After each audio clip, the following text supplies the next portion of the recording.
benar ya Tuhan, Allah Roh Kudus berkaryalah dan berkuasalah dalam hati dan hidup kami.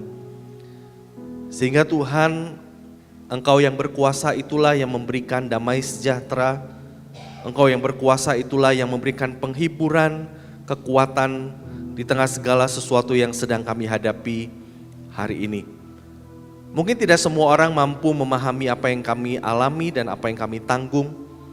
Namun Engkau Allah yang bersama dengan kami, Engkau Allah yang akan menopang dan menguatkan kami. Hari ini kami akan membuka Alkitab, membaca dan merenungkannya. Kami mohon Allah Roh Kudus berbicara. Allah Roh Kudus menolong kami bukan hanya memahami, tapi boleh mengerjakan firman Tuhan ini dalam kehidupan kami. Sertai hamba-Mu, pakai untuk menyatakan isi hati-Mu. Dalam nama Tuhan Yesus kami berdoa dan kami mengucap syukur. Amin. Shalom Bapak Ibu Saudara yang terkasih dalam Tuhan. Apa kabar Bapak Ibu Saudara? Bersyukur kepada Tuhan, Tuhan mengundang kita untuk bersama-sama beribadah kepada Dia dan hari ini kita sama-sama merayakan Pentakosta. Satu hari yang mungkin seringkali agak terlupakan, tapi hari ini kita mau bersama-sama melihat bagaimana anugerah Roh Kudus itu diberikan bagi kita, tinggal di dalam kita dan menopang kita. Mari rekan-rekan saya undang kita untuk membuka beberapa bagian Alkitab. Mari kita buka yang pertama dari Yohanes pasalnya yang ke-14, ayatnya yang ke-16 sampai 17 dan ayatnya yang ke-26. Yohanes pasalnya yang ke-14 ayat 16, demikian firman Tuhan. Aku akan minta kepada Bapa dan Ia akan memberikan kepadamu seorang penolong yang lain, supaya Ia menyertai kamu selama-lamanya, yaitu Roh kebenaran. Dunia tidak dapat menerima Dia, sebab dunia tidak melihat Dia dan tidak mengenal Dia. Namun kamu mengenal Dia, sebab Ia menyertai kamu dan akan tinggal di dalam kamu. Ayat yang ke-26. Namun penolong, yaitu Roh Kudus yang akan diutus oleh Bapa dalam namaku, Dialah yang akan mengajarkan segala sesuatu kepadamu dan mengingatkan kamu akan semua yang telah kukatakan kepadamu. Satu bagian lagi Bapak Ibu, dari kitab Roma pasalnya yang ke-8, ayat yang ke-26 dan ayatnya yang ke-27. Demikian juga Roh membantu kita dalam kelemahan kita, sebab kita tidak tahu bagaimana sebenarnya harus berdoa, tetapi Roh sendiri menyampaikan permohonan kepada Allah dengan keluhan-keluhan yang tidak terucapkan. Allah yang menyelidiki hati nurani mengetahui maksud Roh itu, yaitu bahwa Ia sesuai dengan kehendak Allah memohon untuk orang-orang kudus. Sedemikian jauh pembacaan firman Tuhan. Bapak Saudara, apakah Bapak Saudara ada yang tahu ini tuh mainan apa? Yang mungkin punya anak kecil tahu begitu ya. Ini namanya, kalau dalam bahasa Inggris namanya roly-poly toy begitu ya. Jadi ini mainan yang bentuknya seperti telur begitu ya, yang kalau diberdiriin lalu kalau digoyang-goyang itu dia tidak akan roboh. Jadi digoyang, dia nanti goyang-goyang sebentar, habis itu kembali tegak begitu ya. Dalam bahasa Mandarinnya biasanya disebut sebagai putaweng begitu ya. Jadi yang tahu itu kayaknya ya gitulah ya. Jadi itu sebenarnya mainan tradisional China yang dibuat begitu rupa sebenarnya sebagai alat hiburan dan memang didesain begitu rupa supaya dia tidak roboh begitu ya. Nah jadi dari roly-poly toy ini terinspirasilah yang namanya roly-poly dance ini. Kalau Bapak Saudara main ke China, di beberapa kota ada atraksi ini. Jadi di jalanan ada orang yang berdiri di atas sebuah bundaran seperti bola setengah, lalu dia bisa goyang kanan kiri, nari dan gak roboh begitu. Bapak Saudara, saya kira ketika melihat benda ini, membayangkan benda ini, saya kira ada banyak orang berharap punya kehidupan yang juga seperti ini.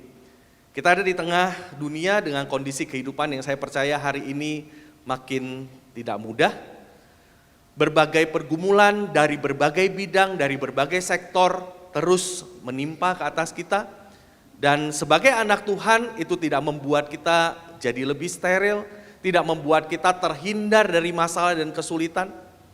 Saudaraku, hari ini saya mendengar ada banyak orang datang dengan pergumulan ekonomi.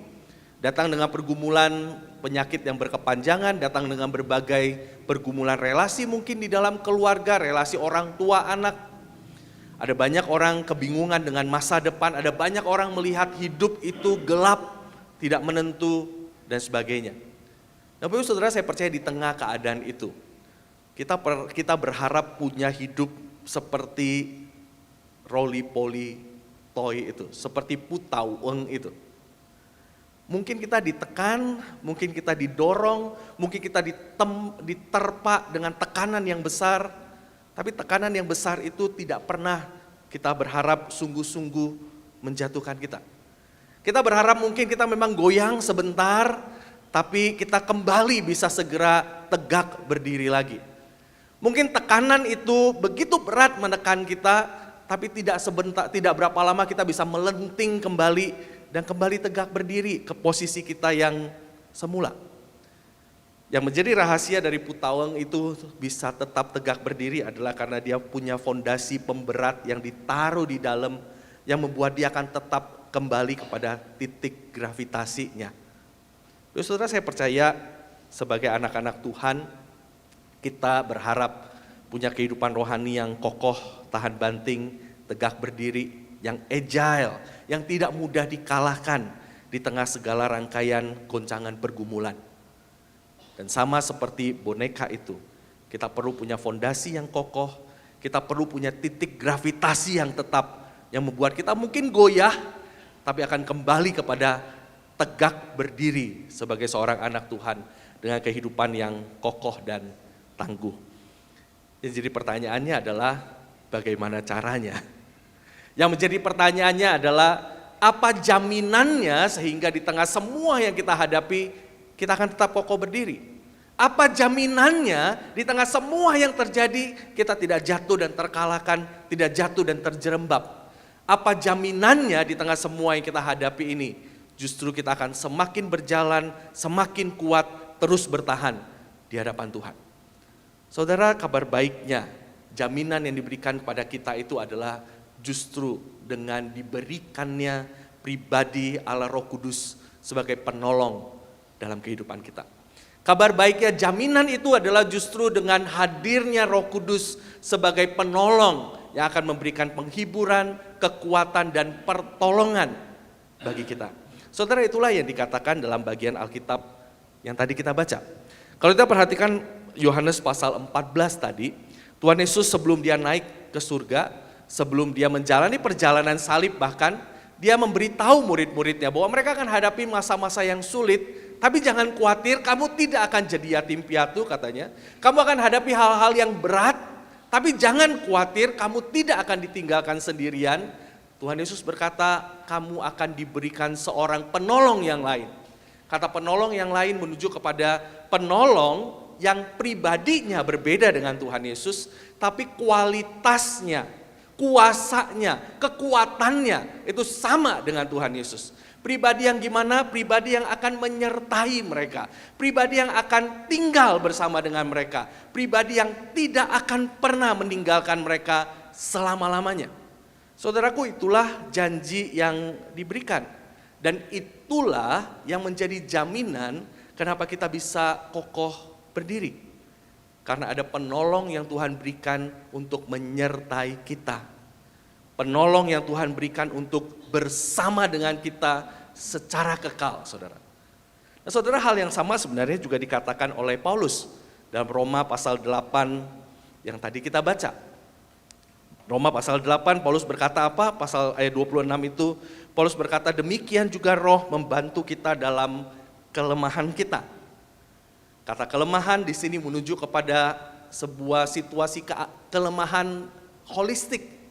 Bukan hanya fisik, jadi bisa sakit, bisa juga kondisi jiwa, bisa kondisi rohani, bisa juga kondisi mental. Saya percaya ketika kita punya banyak pergumulan, bukan hanya jiwa kita yang terganggu, mental kita juga seringkali terganggu, dan fisik kita akan ikut terganggu, saudara. Seringkali di tengah pergumulan itu, kita akan menghadapi masa-masa yang sulit, sulit sampai apa? Sulit sampai berdoa pun sulit. Dan dalam bagian ini Paulus berkata apa? Ya, akan ada keadaan itu. Kamu akan mengalami yang namanya kelemahan. Sehingga bahkan dalam titik itu kamu gak sanggup lagi berdoa dengan kata-kata. Yang keluar cuma keluhan-keluhan. Yang keluar cuma mungkin seruan-seruan yang gak bisa dikalimatkan lagi. Aduh Tuhan, Tuhan kenapa? Aduh Tuhan tolong. Mungkin cuma itu yang keluar. Dan saudara, saya percaya kita tahu masa-masa seperti itu. Masa-masa yang gelap, masa-masa sulit, masa-masa tidak punya pengharapan, masa-masa kita nggak tahu berapa lama lagi akan seperti ini. Masa-masa bahkan kita nggak ngerti, kita mampu jalanin apa enggak. Saudara, saya percaya kita tahu masa-masa itu, tapi yang interesting adalah di masa-masa itu Paulus berkata kita tidak sendirian. Roh Kudus berseru dan berkeluh kesah bersama-sama dengan kita. Ketika kita adu-adu di hadapan Tuhan, Roh Kudus adu-adu bersama dengan kita di hadapan Tuhan. Ketika kita berkata, aduh Tuhan mau gimana lagi, Roh Kudus ada di sana. Sama-sama berkeluh kesah dengan dengan doa yang tidak terucapkan dengan kata-kata.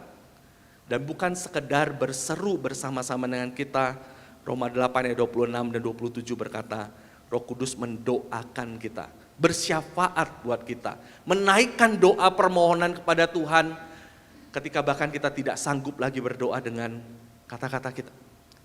Saudaraku, bukankah ini sebuah kabar baik yang amat luar biasa?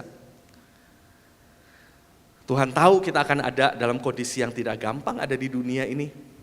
Yang Dia janjikan bukan sekedar pertolongan. Yang Dia janjikan bukan sekedar resources. Yang Dia janjikan bukan material. Yang Dia janjikan dan Dia berikan adalah apa? Dirinya sendiri. Yang diberikan adalah pribadi Allah itu, yang tinggal bersama dengan kita, yang mendampingi kita, yang tidak pernah meninggalkan kita. Itulah sebabnya itu harusnya jadi penghiburan bagi kita. Jared Wilson, seorang penulis dalam buku Supernatural Power for Everyday People, dia berkata begini, Allah Roh Kudus itu ada di dalam setiap pergumulan kita. Dia ada di sana, sehingga itu tidak ada lembah yang terlalu dalam, tidak ada tempat di mana Roh Kudus tidak hadir. Tidak ada sebuah pergumulan lubang yang terlalu dalam, sehingga Allah yang maha kuasa itu tidak lebih besar daripadanya. Tidak ada sebuah depresi yang begitu merusak, begitu menghancurkan, di mana Allah Roh Kudus yang maha tahu itu tidak berbicara. Pada kenyataannya, justru dalam semua kegelapan itu, kasih karunia Allah tenggelam jauh lebih dalam, menunjukkan kepada kita kasih-Nya yang jauh lebih dalam. Saudaraku, engkau dan saya tidak pernah bergumul sendirian sesungguhnya. Seringkali di tengah masalah kita merasa saya sendirian. Saya tidak punya siapa-siapa, tidak ada yang mengerti saya. Firman Tuhan hari ini berkata, tidak, kita nggak pernah sendirian. Allah Roh Kudus ada bersama dengan kita. Saudara, kenapa kadang kita tidak bisa merasakan Roh Kudus yang menyertai kita? Kita tidak merasakan Roh Kudus menyertai kita mungkin karena kita tidak memperhatikan Dia ada di mana. Ibu saudara, saya kasih satu ilustrasi sederhana ya. Ibu saudara, kalau saya tanya hari ini, Ibu saudara kira-kira ke daerah gereja ini, ke Palawan Trip, seminggu itu berapa kali? Lewat daerah sini, nggak harus ke gereja, tapi lewat jalan Palawan Trip ini. Kira-kira Ibu saudara seminggu bisa lewat berapa kali? Hah? Ada yang cuma 1 kali? 2 kali? Ada yang setiap hari pasti lewat, yang rumahnya sekitar sini pasti setiap hari lewat begitu kan ya. Oke, saya mau tanya, ada berapa tanda dilarang parkir di jalan ini? Kita mulai begini, kayaknya saya setiap hari lewat ya, tapi kok saya nggak perhatiin ya gitu ya. Baik saudara, saya mau nanya begini, tanda dilarang parkirnya pindah nggak sih? Dia nggak pindah, dia ada di sana setiap hari. Lalu kenapa kita nggak lihat? Apakah karena dia tidak ada? Enggak, dia ada. Kenapa kita nggak lihat? mungkin karena kita nggak perhatikan. Kenapa kita nggak perhatikan? Mungkin karena bagi kita itu tidak penting, kita sedang melihat banyak hal yang lain. Saudaraku, seringkali arah Roh Kudus yang hadir itu tidak terperhatikan juga. Mungkin karena kita sedang sibuk dengan berbagai urusan yang lain, memperhatikan berbagai hal yang lain, dan Allah itu sendiri terlewatkan. Saudara, di tengah pergumulan kita, mungkin seringkali kita terkooptasi dengan pergumulan itu. Dan akhirnya kita lupa, kita gak sendirian sebenarnya. Perhatikan Allah yang sedang hadir mendampingi kita. Itu yang akan menjadi fondasi dasar yang membuat kita akan goyah, tapi akan kembali segera kepada kestabilan di tengah seluruh goncangan yang ada, saudara. Oke, mungkin sampai di sini oke. Pertanyaan yang berikutnya yang akan muncul adalah begini. Oke, ya saya tahu Allah hadir. Pertanyaannya, apa yang Allah hadir itu akan lakukan untuk menolong saya di tengah seluruh pergulatan yang saya hadapi? Kalau Allah hadir, kenapa permasalahan saya tetap ada? Kalau Allah hadir, kenapa saya tetap dibiarkan dalam pergulatan ini dan gak selesai-selesai? Selesai satu, tambah lagi yang lainnya. Selesai satu, muncul lagi dua yang lainnya. Kenapa terus ada seperti itu? Kalau Allah hadir, sebenarnya seperti apa caranya Allah Roh Kudus itu menghibur saya? Saudaraku, sering kali ketika muncul pertanyaan ini, banyak orang akan menjawab begini, iya, lihat mujizat dari Tuhan. Yes, betul. Allah bisa menghibur kita, Roh Kudus bisa menghibur kita dengan memberikan mujizat, memberikan jalan keluar, membuat masalah kita selesai. Amin, Allah berkuasa melakukannya. Tapi saya mau berkata, Allah tidak selalu hanya mempunyai satu cara untuk menolong kita. Memberikan mujizat itu cuma salah satunya, saudara. Dan saya kira kita cukup familiar dengan itu. Hari ini saya justru mau mengajak kita untuk melihat dua cara Allah menolong, dua cara Allah menghibur, yang mungkin jarang disebut, jarang disinggung, atau jarang disadari oleh kita, rekan-rekan. Bagaimana cara Allah Roh Kudus menghibur umatnya di tengah seluruh goncangan kehidupan? Yang pertama, rekan-rekan, Allah Roh Kudus menghibur kita dengan Dia mengingatkan kita dan membuat kita merasakan atau mengalami kasih Tuhan yang besar, bahkan di tengah berbagai goncangan kehidupan yang ada. Kalau saudara perhatikan Yohanes pasal 14 ayat 26 tadi, di situ kan dikatakan begini, namun penolong yaitu Roh Kudus yang akan diutus oleh Bapa dalam namaku, Dia akan mengajarkan segala sesuatu kepadamu dan Dia akan mengingatkan kamu akan semua yang sudah Aku katakan. Fungsi dari Roh Kudus adalah apa? Mengajar dan mengingatkan akan semua yang Tuhan ajarkan, semua yang Tuhan sudah kerjakan. Fungsi dari Roh Kudus adalah mengingatkan dan mengajarkan, membuat kita menyadari akan apa yang sudah dikerjakan oleh Tuhan, siapa Dia, dan terutama berbicara soal kasih karunia, kemurahan, dan kesetiaan Tuhan. Apa yang Allah Roh Kudus akan kerjakan di seluruh penderitaan, pergulatan, dan pergumulan kita? Allah Roh Kudus akan membuat kita bukan hanya ingat, tapi menyadari dan mengalami siapa Tuhan itu sebenarnya. Allah Roh Kudus akan menuntun kita di tengah pengalaman yang berat itu untuk merasakan sendiri Tuhan yang hadir, Tuhan yang hidup, Tuhan yang mengasihi itu seperti apa, rekan-rekan. Itulah sebabnya seorang penulis bernama Dane Ortland dalam buku Gentle and Lowly, dia berkata begini, Allah Roh Kudus menyebabkan kita untuk benar-benar merasakan hati Tuhan untuk kita. Bukan hanya mendengarnya tetapi melihatnya, bukan hanya melihatnya tetapi juga merasakannya, dan bukan hanya merasakannya tetapi kita menikmati hati Tuhan, cinta kasihnya Tuhan itu. Ini adalah sebuah perpindahan atau perubahan dari teori kepada realita, dari doktrin kepada pengalaman. Kapan Allah Roh Kudus menolong kita untuk berubah dari hanya tahu Allah yang Maha Kasih menjadi merasakan Allah yang Maha Kasih? Seringkali di dalam pergumulan. Seringkali ketika kita menderita ada keyakinan yang Allah munculkan dalam hati. Ingat siapa Tuhan. Ingat karya Dia sebelumnya. mengingat lagi kepada salib, mengingat lagi kepada kesetiaan, mengingat lagi janji Tuhan, dan kita dapat kekuatan untuk bertahan. Saudara, itu yang dikerjakan oleh Roh Kudus. Kalau saudara tiba-tiba merasa di tengah pergumulan ada firman Tuhan yang diingatkan, di tengah pergumulan ada kasih Tuhan yang terus terbayang-bayang dalam pikiran Bapak Ibu Saudara, saya mau memberitahu itu bukan kebetulan dan itu tidak random. Itu bukan sesuatu yang tiba-tiba muncul, enggak Bapak Ibu Saudara. Itu secara sengaja dikerjakan oleh Allah Roh Kudus yang berdiam di dalam kita, karena itulah tugas Allah Roh Kudus memang. Membuat kita melihat Kristus lebih nyata dan memuliakan Kristus. Sehingga Bapak Ibu Saudara, kalau engkau dan saya sedang ada dalam pergumulan, seringkali yang Roh Kudus akan kerjakan adalah membuat kita melihat, menyadari, mengingat, dan merasakan kembali kasih Tuhan itu seperti apa. Ketika Bapak Ibu Saudara sedang dalam pergumulan, sedang merasa sendirian, yang sering kali akan Allah Roh Kudus ingatkan adalah ada Dia yang hadir, Dia mendampingi, ada damai sejahtera kehadirannya yang Dia akan buat kita rasakan.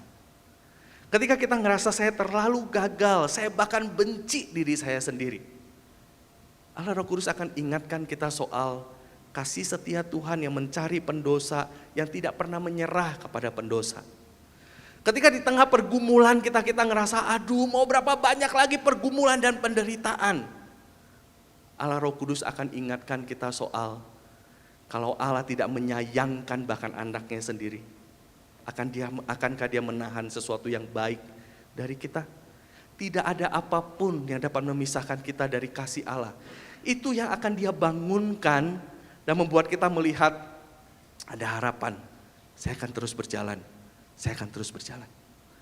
Bapak Saudara, itulah yang dikerjakan oleh Roh Kudus sebenarnya dalam hidup orang percaya di tengah berbagai pergumulan yang dihadapi.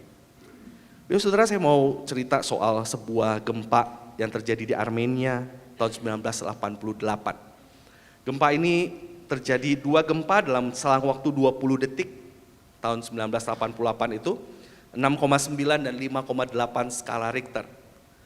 Menewaskan 60.000 orang dan yang terluka sekitar 100.000 orang. Namun di tengah gempa yang sangat besar ini ada sebuah kejadian yang menarik Bapak Ibu Saudara. Kejadian ini tentang seorang bapak yang kehilangan atau mencari anaknya di tengah gempa yang terjadi. Tidak lama setelah gempa itu terjadi, ada seorang bapak yang berlari-lari ke sekolah tempat anaknya bersekolah, dan ketika dia sampai ke sekolah itu, yang dia lihat adalah seluruh kompleks sekolah itu udah hancur, berantakan. Begitu dia lihat itu, dia langsung nangis terseduh-seduh karena dia tahu dengan kondisi seperti ini kemungkinan besar anak saya sudah mati. Dia nangis sejadi-jadinya di situ dan banyak orang berusaha menghibur dia, nggak bisa dihiburkan. Dia nangis sejadi-jadinya dan di tengah-tengah dia nangis, ada sebuah memori yang keinget oleh dia.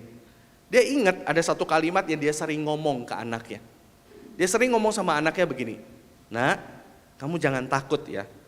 Apapun yang kamu alami, apapun yang sedang ada di hidupmu, Papa akan hadir buat kamu, Papa akan menolong kamu.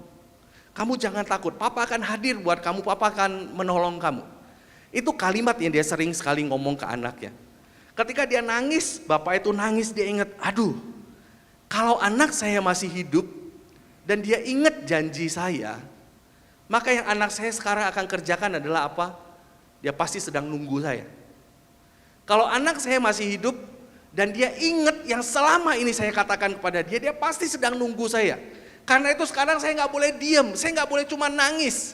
Saya harus kerja, saya harus cari dia. Karena itu dia mulai menyisir daerah dan dia mulai memetakan kira-kira di mana kelas tempat anaknya ada. Setelah dia kira-kira menemukan kayaknya dari reruntuhan yang ada, kayaknya kelas anaknya di sekitar daerah sini, maka dia mulai memindahkan batu-batu reruntuhan itu satu persatu. Dia pindahin dengan tangan, dia pindahin dengan tangan. Ketika orang melihat, orang berkata begini, "Kamu ngapain?" gitu. "Kamu mau pindahin dengan tangan, pindahin sampai kapan?" Kamu pindahin pakai tangan, ini juga belum tentu ini lokasi kelas anakmu mau gimana. Belum tentu masih hidup juga. Dia nggak peduli dengan semua yang dia dikatakan orang, dia cuma terus memindahkan. 4 jam berlalu, 8 jam berlalu, 12 jam berlalu, dia masih memindahkan. 24 jam berlalu, dia masih memindahkan batu. 36 jam dia masih memindahkan batu reruntuhan itu. Sampai akhirnya waktu memasuki jam yang ke-38, ada sebuah papan besar yang menutupi reruntuhan itu. Lalu dia sepertinya mendengar, bapak ini mendengar ada seperti suara di balik papan itu.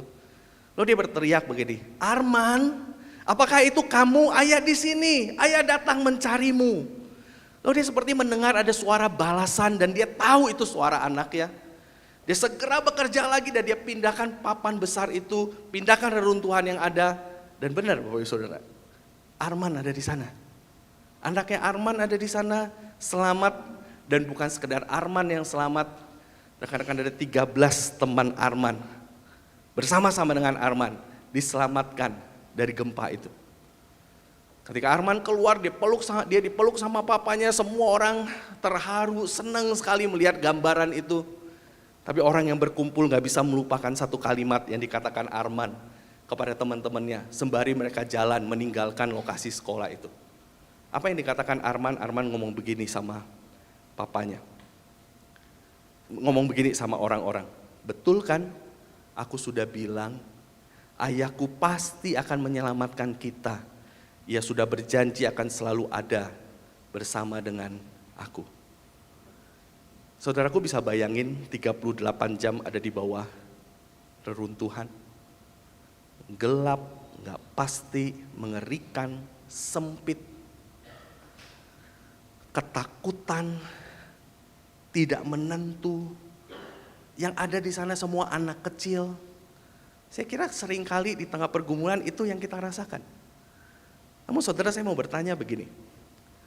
Apa yang membuat Arman bisa ngomong sama teman-temannya? "Gak usah takut, tenang, papaku akan datang, papaku akan datang." Apa yang memberi Arman keyakinan itu? Apa yang membuat Arman terus ingat hal itu, terus memegang janji itu? Saudara, saya gak tahu. Tapi untuk urusan iman, dari firman Tuhan yang kita baca hari ini, di tengah pergumulan kita, yang akan membuat kita untuk terus berkata, "Iya, Tuhan akan pegang saya. Tuhan tidak tinggalkan saya. Tuhan sedang bekerja untuk membuat saya jadi serupa dengan Dia. Dia akan beri jalan keluar. Dia sedang berkarya. Dia ada di sini. Dia sedang bekerja." Yang akan beri keyakinan itu cuma satu. Allah Roh Kudus. Karena itu Bapak Ibu Saudara, inilah yang akan dikerjakan oleh Allah Roh Kudus dalam hidup kita. Ia menghibur kita dengan terus mengingatkan kita, mengarahkan kita untuk mendengar, melihat, mengingat, dan merasakan kasih Tuhan yang besar. Saudaraku, setiap kali engkau dan saya gentar, takut, bergumul, lihat salib Kristus dan biarkan Allah Roh Kudus bekerja mengingatkan kita siapa Allah yang sudah mati, bangkit, dan hidup bagi kita. Sehingga di tengah kegelapan apapun yang kita alami, kita tahu kita tidak pernah benar-benar kalah. Kita menang, karena Tuhan kita menang. Amin. Yang kedua, yang terakhir Bapak Saudara, bagaimana cara Allah Roh Kudus menghibur kita? Allah Roh Kudus tidak hanya menghibur dengan memberikan kekuatan, memberikan ingatan. Allah Roh Kudus tidak hanya menghibur dengan memberikan mujizat Bapak Saudara. Allah Roh Kudus seringkali bekerja dengan cara yang sangat alami. Yaitu dengan apa? Memberikan komunitas. Memberikan komunitas yang sudah terlebih dahulu mengalami kasih dan penghiburan Tuhan untuk menghibur kita. Bapak Saudara, saya nggak tahu seberapa sering Bapak Ibu Saudara merasa bahwa bentuk penghiburan Roh Kudus adalah ketika Roh Kudus memberikan saudara-saudara seiman yang mengalami penghiburan terlebih dahulu, lalu akhirnya dia menghibur kita. Itulah desain yang dikatakan oleh Alkitab tentang gereja sebenarnya. Kalau saudara perhatikan ada satu bagian Alkitab yang tadi kita tidak baca, dari 2 Korintus 1 ayat yang ketiga, Bapak Saudara, izinkan saya membaca bagi kita.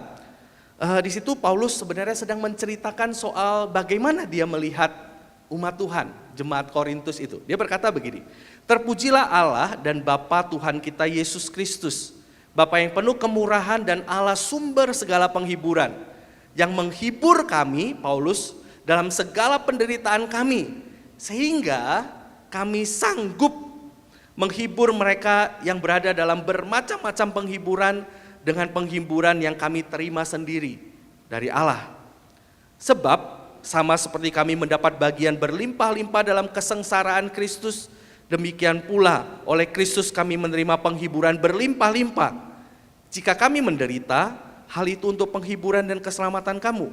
Jika kami dihibur, hal itu untuk penghiburan kamu, sehingga kamu beroleh kekuatan untuk tabah menanggung kesengsaraan yang sama seperti yang kami derita juga. Pengharapan kami akan kamu teguh, karena kami tahu bahwa sama seperti kami turut mengambil bagian dalam kesengsaraan kami, kamu turut mengambil bagian dalam penghiburan kami. Paulus ngomong, dia, orang-orang percaya lain merasakan penghiburan yang berlimpah dari Tuhan di tengah kesengsaraan yang berlimpah. Kenapa dia dapat penghiburan berlimpah?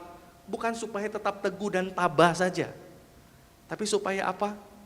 Penghiburan yang berlimpah-limpah itu dipakai menjadi alat untuk menghibur umat Tuhan yang lain yang sedang ada di dalam penderitaan dan kesulitan.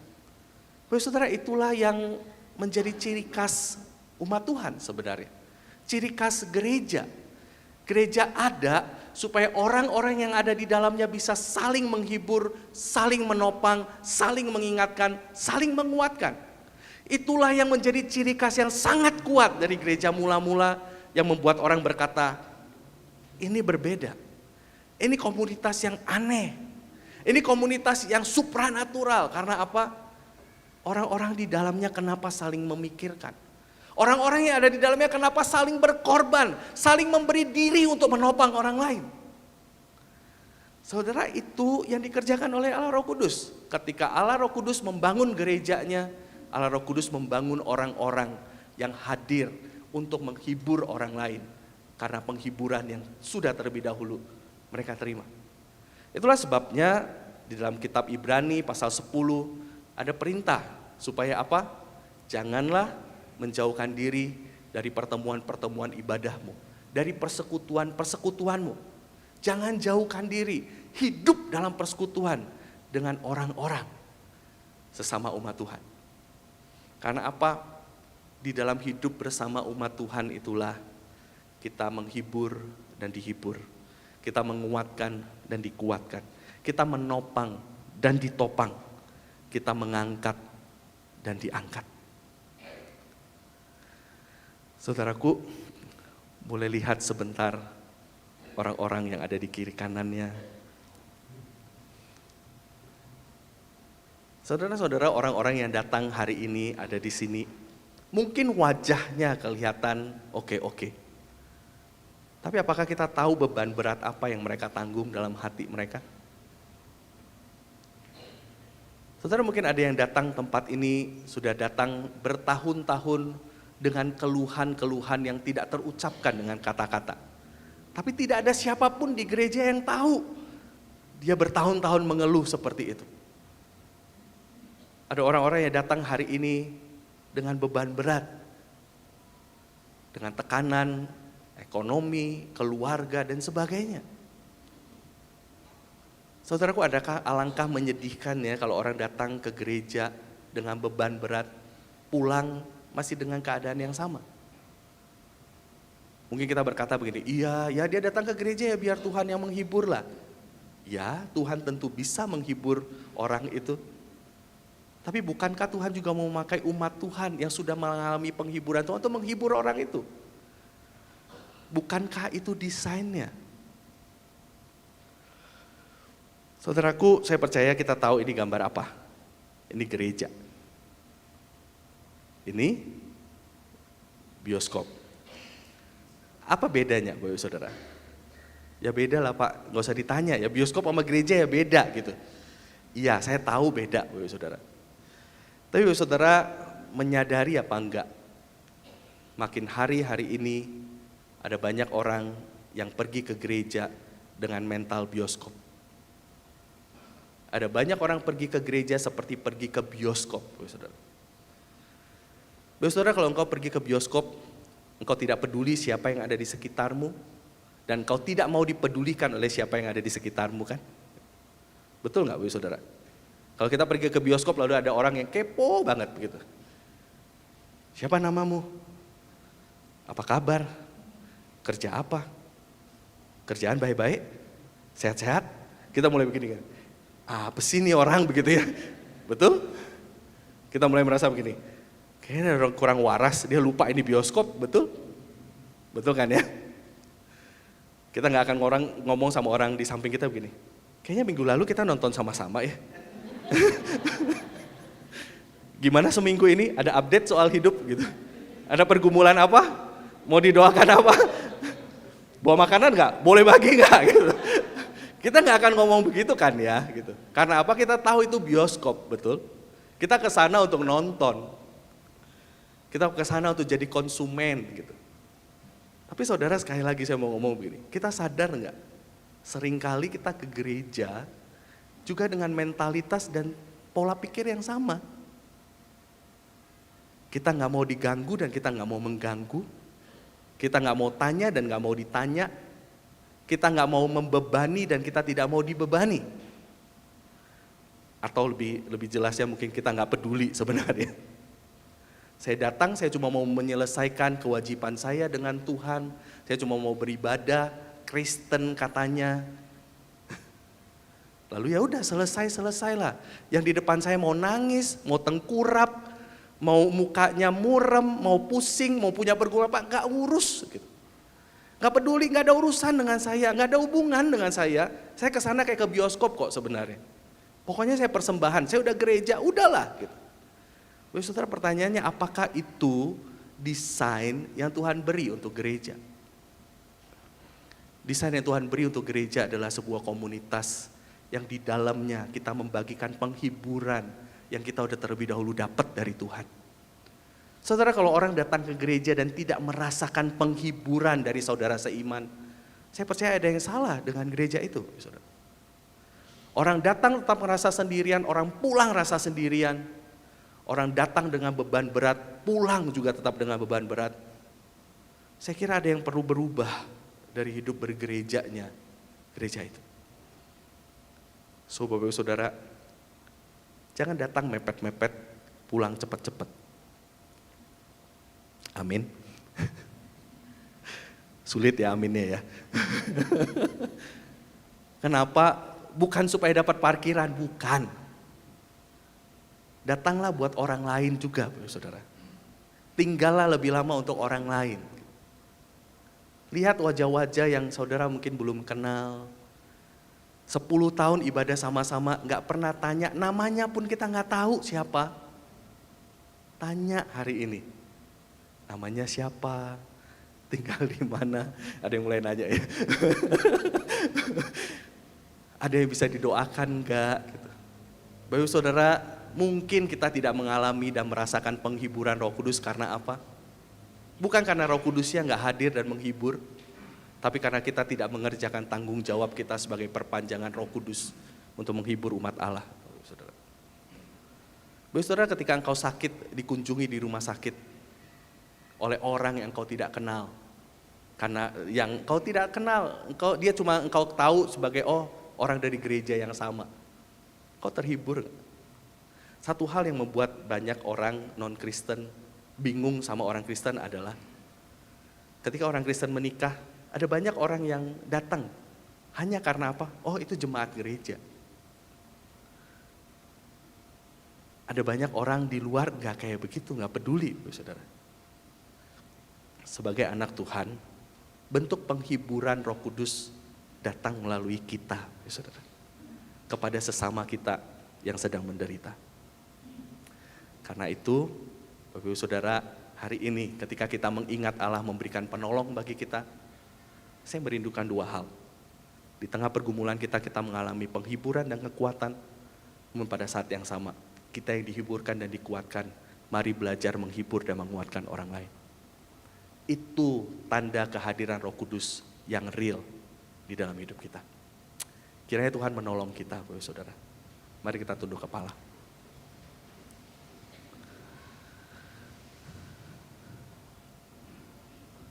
Tuhan, terima kasih karena tidak pernah meninggalkan kami sendirian sebagai yatim piatu di tengah dunia dengan seluruh pergumulannya.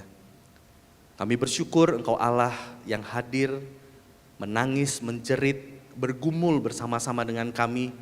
Bahkan Engkau Allah yang mendoakan kami. Engkau Allah yang menghibur kami. Engkau Allah yang senantiasa mengingatkan kami siapa Engkau. Membuat kami kembali menyadari betapa limpahnya kebaikan-Mu. Sehingga kami kembali menjadi kokoh dan kuat. Karena itu Tuhan ajar kami juga mengokohkan, menguatkan, menghibur, dan menopang saudara-saudara kami yang seiman, yang juga sedang dalam pergumulan. Tuhan ampuni kami, seringkali kami hanya pikirkan diri kami sendiri. Seringkali kami tidak peduli dengan orang lain. Hari ini kami datang ke hadapan-Mu. Tuhan, sentuh lagi hati kami, bahkan ketika kami menghibur orang lain, kami sendiri merasa terhibur. Ketika kami menguatkan orang lain, kami sendiri dikuatkan. Ketika kami memberkati orang lain, kami sendiri merasa diberkati oleh Tuhan dengan berlimpah-limpah. Terpujilah Engkau ya Tuhan, dalam nama Tuhan Yesus kami berdoa dan kami mengucap syukur. Amin. Tuhan berkati Bapak Ibu.